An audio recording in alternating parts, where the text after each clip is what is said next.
오늘 무슨 날이죠? 네, 어버이날이죠. 네, 맞습니다. 오늘 시니어 목장 때도 이렇게 오신 분들 이렇게 다 카네이션 하나씩 달아드렸는데 하고 오셨네요. 또 네. 오늘 이렇게 제가 설교할 때 항상 설교 준비에 정신이 없다 보니까 설교 준비하다가 바쁜데 부모님 전화를 드려야 되는데 막 하다가 고르반이 되면 안 되겠다 싶어가지고 설교 준비하다가 전화를 드렸습니다. 이렇게 장인어른하고 아버님하고 전화를 드렸는데 전화 받으시니까 참 기뻐하시더라고요. 다들 오늘 전화 한 통화씩 하시고 받으셨나요? 네, 오늘 우리 아버지 되시는 하나님께도 우리가 예배로 기쁨을 드리면 좋겠습니다. 오늘 이 베데스다에 대한 설교인데 제가 이전에도 이 베데스다에 대해서 한번 이야기를 나눈 적이 있었습니다. 그때 예전에 한번 했던 본문이라서 오히려 이렇게 설교 준비하기가 좀 더 힘들어서 지금 요한복음 예수님을 만난 사람들에 대해서 하고 있는데 넘길까 하다가 그래도 또 새롭게 주시는 은혜가 있겠지 하고 일단 준비하게 되었습니다. 재작년이더라고요. 제가 베데스다에 관련된 설교를 한 것이 혹시 기억나시나요? 네, 기억이 나면 참 은혜고 기억이 안 나면 어메이징 그레이스, 더 놀라운 은혜입니다.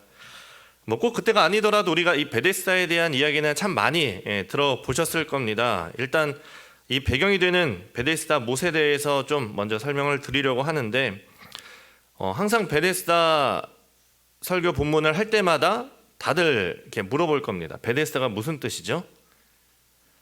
네, 제가 아마 지난번에도 같은 질문을 드렸었을 텐데 항상 앞에 벳이 들어가면 집이죠. 베델은 하나님의 집이고 베들레헴은 떡집이고 베데스다는 벳 헤세드, 자비의 집이라는 그런 뜻이죠. 그 자비의 집이라는 뜻답게 참 자비를 바라는 그 사람들이 많이 몰려 있습니다. 그 2절에 보면 이렇게 나옵니다. 예루살렘에 있는 양문 곁에 히브리 말로 베데스다라 하는 곳이 있는데 거기 행각 5이 있고 이렇게 나와 있습니다. 좀 지도를 보면서 설명을 드리면 좀 어느 정도 보이시죠?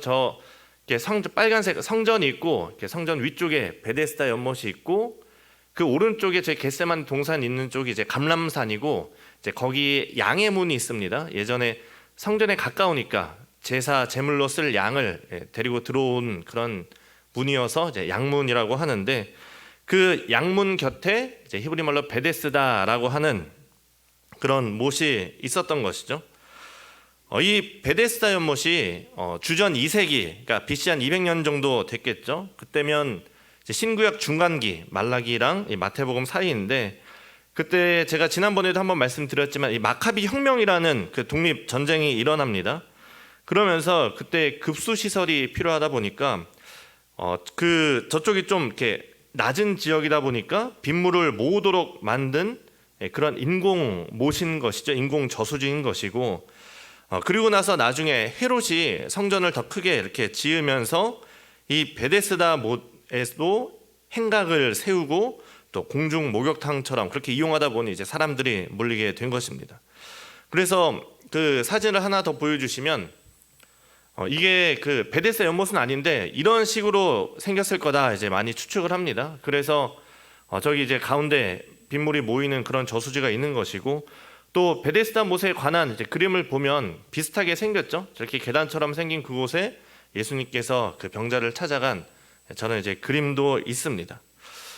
성경에 나오지만 이 베데스다 못에는 내려오는 전설이 있죠.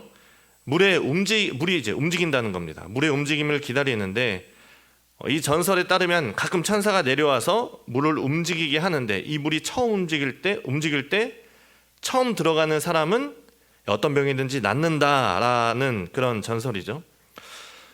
이 베데스다 못이 인공 저수지라고 말씀을 드렸습니다. 그런데 이 베데스다 못은 하나가 아니라 저수지가 2개, 남쪽과 북쪽으로 2개로 되어 있습니다. 그림을 다시 한번 보여주시면은 저게 아마 예전 베데스다 못이었을 것이다라고 이제 추측하면서 만든 그 형상인데 못이 2개가 있고 저게 이제 행각인 것이죠. 행각이 5개가 있는 것이고 저 북쪽에 물이 먼저 차면 수문이 열리면서 이 물이 아래쪽으로 이렇게 흐르게 되는 그런 구조로 되어 있었다고 합니다. 그러니 물이 다 차면 물이 움직이는 것이죠.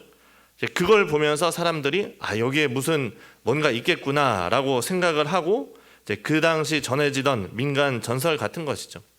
2000년 전이니까 우리나라로 따지면 고조선 아닙니까? 그 당시 문화와 상식이 어떠했는지를 생각해 보면 이런 전설이 있겠구나 생각을 할 수 있습니다.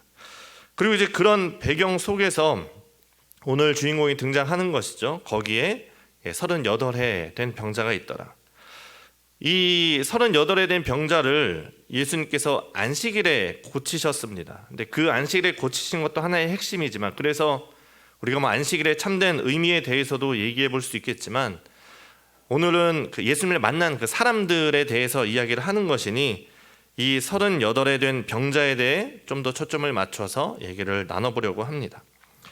오늘 15장 1절 말씀이 이렇게 시작을 합니다. 그 후에 유대인의 명절이 되어 예수께서 예루살렘에 올라가시니라. 베데스다 연못이 예루살렘에 있었으니 그 배경은 예루살렘이고, 그때가 언제냐? 유대인의 명절이다, 이렇게 나옵니다. 어느 명절이라고는 나와지지 않습니다. 보통 유대인의 명절하면 이렇게 세 가지죠. 유월절과 그다음에 칠칠절, 오순절이라고 불리는 칠칠절, 또 뭐 초막절, 이렇게 세 가지 중에 한 가지일 텐데 언제인지는 나와 있지 않습니다. 하지만 중요한 것은 명절이 되었다라는 것이죠. 우리도 명절이 되면 좀 어떻습니까? 괜히 마음이 설레고 들뜨고 또 뭐 한가위만 같아라, 이런 뭐 풍성함이 있는 어떤 기쁨과 나눔이 있는 때가 명절인 것이죠. 그런데 그 명절에 이제부터 나올 사람은 어떤 사람입니까? 그 명절에 기뻐하지 못하는 그 사람들의 이야기가 나오는 거죠. 그리고 그 주인공이 아까 보았던 38년 된 병자입니다. 38년. 이 38해, 이 김병에 효자 없다라는 말이 있듯이 병이 오래되면 삶이 피폐해지기 마련입니다. 어찌 보면 생명을 포기하지 않는 대신에 다른 많은 것을 포기하며 살아야 하는 것이 이 긴 병인데, 그것이 무려 38년인 거죠. 38년이 결코 짧은 세월이 아니죠. 저도 좀 이제 좀 나름 살았다 생각을 했는데 이제 40이 좀 넘었습니다. 그러니 어떻게 보면 이 사람은 거의 저와 같은 제 한평생을 그 병을 가지고 산 것이죠. 그 병든 채로 어려움 속에 살았던 것입니다. 근데 이 사람에게 유일한 한 가지 희망이 있었는데, 그게 뭐냐? 바로 이 베데스다가 이 사람의 희망인데, 어찌 보면 참 헛된 희망으로 보이기도 합니다.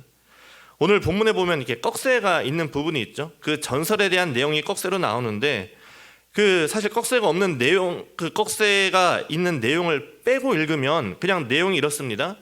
그 행각에 베데스다라는 못이 있고 행각이 있는 그곳에 병자들이 맹인, 저는 사람, 이런 병자들이 있었는데 거기에 38에 된 병자도 있었다, 이렇게 이야기가 진행이 되는데, 그 사이에 굳이 이 꺽쇠로 된 얘기가 들어갑니다. 어떤 희망을 집어 넣은 것이죠. 그런데 그 희망이 어떻게 보면 마치 어떤 희망 고문 같은 어떤 헛된 희망을 들려주는 것 같습니다. 여러분, 우리나라의 세금 중에 혹시 수학을 못하는 사람한테 걷는 세금이 있는 거 아시나요? 여러분, 수학 잘 하시나요? 수학을 못하는 사람한테 걷는 세금이 있는데 바로 로또입니다. 로또를 산다는 그 확률을 생각해 보면 당연히 이제 안 되는 것이죠. 그런데 이게 참 베데스다 같은 느낌이죠. 야, 누군가는 나았다더라. 야, 누군가는 1등 했다더라. 야, 몇십억 받았다더라. 하지만 그 희망이 어떻습니까? 헛된 희망인 것이죠. 완전히 포기하지도 않았지만 붙잡고 있는 희망도 어떻게 보면 참 희망이 아닌 헛된 희망, 언제 올지 모르는, 아니면 과연 이것이 올지 안 올지도 모르는 그 작은 한 줌의 희망을 가지고 이 38에 된 병자가 살아가고 있는 것입니다. 그리고 그 사람을 오늘 예수님께서 찾아가서 말씀하시죠. 6절 말씀입니다. 예수께서 그 누운 것을 보시고 병이 벌써 오래된 줄 아시고 이르시되 내가 낫고자 하느냐. 이 38에 된 병자를 찾아가서 예수님이 하신 그 첫 마디가 뭡니까? 내가 낫고자 하느냐. 제가 그 예수님을 만난 사람들에 대해서 쭉 얘기를 하면서 굉장히 좀 놀랐습니다. 예수님이 이번에는 굉장히 직설적으로 얘기하시는구나. 예전에 뭐 나다나엘이나 아니면 뭐 니고데모나 뭐 수가성 여인하고의 대화를 보면 어떻습니까? 굉장히 어렵죠. 지금 누가 누구 말을 하고 있는지, 이 말이 무슨 말인지 다시 한번 들어도 잘 이해가 안 되는 그런 어려운 말씀을 많이 하셨는데, 오늘은 굉장히 직설적으로 시작을 하십니다. 네가 낫고자 하느냐. 근데 저는 이 말씀이 정말 예수님다운, 예수님만이 하실 수 있는 말씀이구나 라는 그런 생각이 들었습니다. 여러분 혹시 어디 아파서 병원에 가면 의사가 뭐라고, 처음 딱 가면 의사가 뭐라고 합니까? 낫고 싶으세요? 이렇게 물어보는 의사는 없죠. 보통 뭘 물어봅니까? 어디가 아프세요? 얼마나 아프셨어요? 뭐 이렇게 물어보고, 일단 이 약 한번 먹어보고 안 되면은 뭐 다른 약으로 먹어봅시다. 뭐 보통 이렇게 얘기를 하죠. 예수님은 뭐라고 말씀하시나요? 네가 낫고자 하느냐? 낫고 싶냐? 굉장한 자신감이죠. 네가 낫기를 원하면 내가 낫게 해줄 수 있다. 이 신적 능력을 가진 예수님만이 하실 수 있는 말씀이죠. 근데 그 예수님의 질문에 이 사람이 뭐라고 대답합니까? 7절에 보면 병자가 대답하되 주여, 물이 움직일 때 나를 못에 넣어주는 사람이 없어 내가 가는 동안에 다른 사람이 먼저 내려갑니다. 저는 이 대답을 보면서 좀 실망스러웠습니다. 우리가 예수님께서 네가 낫고자 하느냐라고 했을 때 우리가 이 병자한테 기대하는 바, 어떤 기대하는 대답은 뭘까요? 예수님께서 네가 낫고자 했을 때 뭐 바디메오처럼 예 주님 뭐 보기를 원합니다 했던 것처럼, 예 주님 낫기를 원합니다, 좀 이런 대답이 나와야 좀 우리의 속이 시원할 텐데, 그때 이제 예수님께서 그래 네 믿음이 너를 구원하였느니라, 이 자리를 들고 걸어가라 하면서 막 자리를 들고 뛰며 막 하나님을 찬양하더라. 뭔가 내용이 이렇게 돼야 좀 우리의 속이 시원할 것 같은데, 이 사람의 대답은 영 시원치가 않습니다. 네가 낫고자 하느냐? 주님, 이 물이 움직일 때 나를 넣어주는 사람이 없어서 다른 사람이 먼저 들어갑니다. 이 사람의 대답의 핵심이 뭔가요? 한 가지는 다른 사람을 탓하는 거죠. 이 베데스다가 경쟁 사회이니 먼저 들어가는 사람이 나을 수밖에 없으니 그렇기도 하고, 또 한 가지는 여전히 이 사람은 이 베데스다라는 헛된 희망에서 나오지 못하고 있다는 것이죠. 그런데 사실 돌아보면 이 모습이 바로 우리의 모습이 아닐까 싶습니다. 이 38에 된 병자의 해답은 뭔가요? 베데스다가 해답이 아니라 앞에 계신 예수 그리스도가 해답입니다. 그런데 이 사람은 여전히 이 헛된 희망, 베데스다에 묶여 있습니다. 이 사람이 예수님께 바라는 게 뭔가요? 예수님, 나를 저 베데스다에 가장 먼저 넣어주세요. 이게 이 사람의 대답의 결국의 핵심인 것이죠. 결국에 예수님이 자기를 도와서 저 베데스다에 넣어주는 것이 이 사람의 소망인 것입니다. 여러분, 우리가 기도하는 그 기도의 제목이 무엇인가요? 우리가 예수님께 바라는 그 소망이 무엇인가요? 이와 비슷한 것이 많지 않습니까? 어떤 세상의 성공과 어떤 물질과 명예와 권력을 갖고 싶은데, 남들보다 먼저 베데스다에 들어가든, 남들보다 더 먼저 성공하고 더 먼저 저 위로 올라가고 싶은데, 더 많이 갖고 싶은데, 예수님, 저를 도와줄 사람이 없어서, 저는 든든한 백도 없고, 제가 부모를 잘 만난 것도 아니고 좋은 머리도 없고 능력도 없어서 다른 사람이 저보다 먼저 성공하고 더 나보다 저 위에 있고 더 많이 갖고 있습니다. 그러면서 우리가 예수님께 구하는 것이 뭡니까? 예수님, 저를 도와주세요. 나를 도와주셔서 더 똑똑하게 해주시고 머리도 더 좋게 해주시고 든든한 백도 주시고 저 성공이라는 저 베데스다에 저를 넣어주세요. 우리가 혹시 이렇게 기도하고 있지는 않나요? 우리의 해답은 베데스다에 있지 않습니다. 우리가 바라봐야 하는 것은 베데스다가 아닙니다. 세상의 성공이나 물질이나 명예가 우리의 목적이 되어서는 안 될 겁니다. 우리의 목적은, 우리의 목표는 하나님의 나라입니다. 그래서 우리가 바라봐야 하는 것은 그 하나님 나라에 우리를 들어가게 하실 수 있는 예수 그리스도를 바라봐야 하는 것입니다. 예수님께서 우리에게 뭐라고 말씀하십니까? 너희가 뭘 먼저 구하라고 하십니까? 너희는 먼저 그의 나라와 하나님의 뜻을 구하라 말씀하십니다. 우리가 하나님께 구해야 되는 것이 무엇이겠습니까? 하나님 나를 도와주셔서 저 베데스다에 들어가게 해주세요가 아니라 하나님 내가 하나님의 영광이 되고 우리가 이웃과 함께 기뻐하고 즐거워하는 그 하나님의 나라를 내 삶에 이루어 주세요. 이렇게 기도해야 될 것입니다. 그 하나님의 나라를 이루기 위해서 우리는 우리 이웃을 위해서도 기도해야 되고 우리 나라와 민족을 위해서도 또 고통 중에 있는 모든 열방을 위해서도 우리가 기도를 해야 될 것입니다. 이 사람의 대답이 마치 우리의 삶과 마찬가지인 것이죠. 하지만 참 은혜가 되는 것은 그럼에도 불구하고 예수님께서 이 병자를 고쳐주셨다는 겁니다. 8절 9절 말씀입니다. 예수께서 이르시되 일어나 내 자리를 들고 걸어가라 하시니 그 사람이 곧 나아서 자리를 들고 걸어가니라. 저는 또 이 예수님의 말씀을 보면서 예수님 여전하시구나, 또 자기 할 말만 하시는구나, 그런 생각이 들었습니다. 그 상황과 그 사람의 말에 상관없이 예수님은 늘 가장 중요한 말씀을 하십니다. 내 자리를 들고 걸어가라. 어떻게 보면 이 치료 방식이 이 사람이 원하는 것이 아니었지요. 이 사람은 자기를 넣어주길 원했는데 더 황당한 방법을 예수님께서 말씀하십니다. 이 사람은 여전히 베데스다에 눈이 가 있었지만 예수님은 베데스다에 조금도 관심이 없으셨습니다. 예수님의 관심은 그냥 그 사람이었습니다. 그리고 그 병자가 삶을 회복하는 제대로 된 것을 예수님께서 바라보고 계신 것이죠. 헛된 희망을 품게 하지도 않고 헛된 것을 구하지도 않고 바로 그 병자에게 일어나서 내 자리를 들고 가라 말씀하시니 그 말씀대로 되었습니다. 말씀대로 병자가 일어나 자리를 들고 걸어갔습니다. 여러분, 우리가 하나님께 기도했을 때 하나님께서 내가 원하는 것과 다른 방법으로 하나님께서 응답하실 때 우리가 정말 하나님을 신뢰하며 순종하실 수 있겠습니까? 참 이게 처음에는 잘 안 될 수도 있고 쉽지 않습니다. 그런데 여러분, 우리가 기도하면서 이 하나님의 방법을 경험하게 되면 신뢰가 쌓입니다. 하나님의 방법을 경험하면 하나님을 신뢰하고 하나님이 선하신 분이구나, 내가 따를 만한 분이구나 하고 따르게 됩니다. 저는 여러분에게도 그러한 경험이 있기를 바랍니다. 그런데 이 신뢰가 먼저냐, 이 경험이 먼저냐라는 문제가 있지만 그때 우리에게 기준이 될 수 있는 것이 바로 말씀인 것이죠. 이사야 55장 말씀에 보면 그 예수님의 생각이 어떻습니까? 하나님의 생각이 너희의 생각과 다르다. 내 길이 너희의 길과는 다르다. 이는 하늘이 땅보다 높음 같이 내 길은 너희의 길보다 높으며 내 생각은 너희의 생각보다 높음이니라.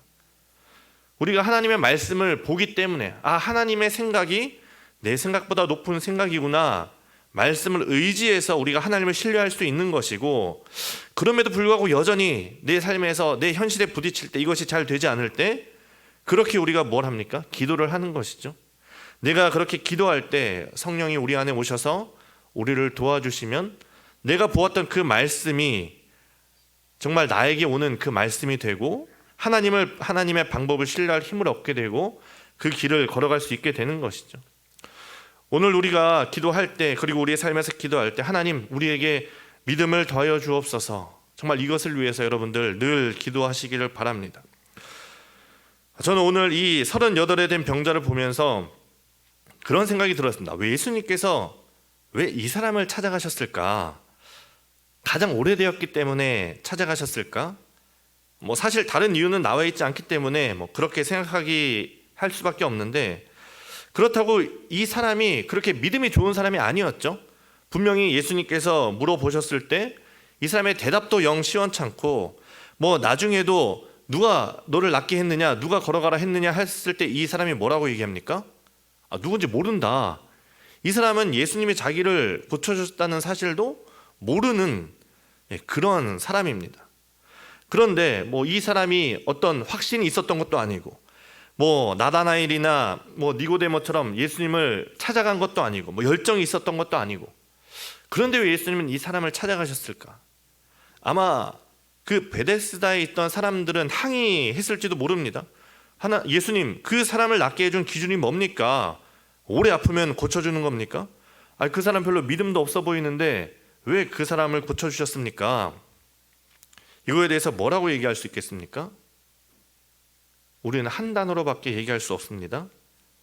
은혜입니다. 은혜. 우리가 요즘 창세기 주일에 보고 있는데 우리가 노아 이야기를 최근에 보았는데 하나님께서 노아를 택하신 이유가 뭐죠? 그러나 노아는 여호와께 은혜를 입었더라. 하나님께서 노아를 택하신 이유도 은혜였습니다. 여러분, 은혜의 조건이 뭡니까? 은혜의 조건, 은혜는 무조건입니다. 은혜는 조건이 없습니다. 에베소서 2장 8절 우리가 잘 아는 말씀이죠. 너희는 그 은혜에 의하여 믿음으로 말미암아 구원을 받았으니 이것이 너희에게서 난 것이 아니요 하나님의 선물이라. 우리에게서 난 것이 없다. 어떤 것도 우리가 원인이나 조건이 될 수 없다는 것이죠. 우리가 읽은 5장 뒷부분 우리가 15절까지 읽었는데 21절에서 예수님께서 이렇게 말씀하십니다. 아버지께서 죽은 자들을 일으켜 살리심 같이 아들도 자기가 원하는 자들을 살리느니라. 예수님의 은혜의 기준이 무엇입니까? 바로 예수님 자신인 것이죠. 만약 우리가 이 병자를 보면서 불합리하다, 예수님께 이 병자를 왜 고쳐주셨나 따져 묻는다면 그건 우리가 은혜를 제대로 이해하고 있지 못하기 때문입니다.